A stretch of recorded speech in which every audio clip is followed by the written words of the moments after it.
பன்னீர் போட்டுக்கலாம், லெமன் போட்டுக்கலாம், தக்காளி வெங்காயம் கொத்தமல்லி சேர்த்துக்கலாம். பாத்திரம் சின்னதாக்கிது வேறு பாத்திரத்துக்கு மாற்றிக்கலாம். தேவையான அளவு உப்பு போட்டுக்கலாம்.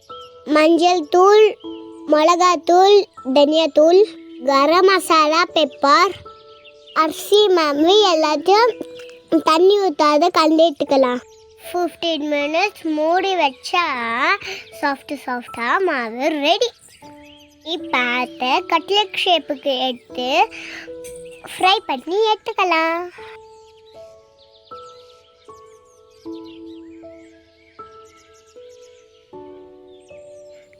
கொஞ்சம் கொஞ்சமாக எண்ணெய் விட்டு ஃப்ரை பண்ணிக்கலாம்.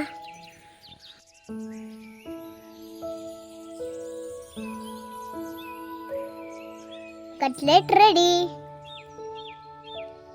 ஃபுல் வீடியோ கமெண்ட்ல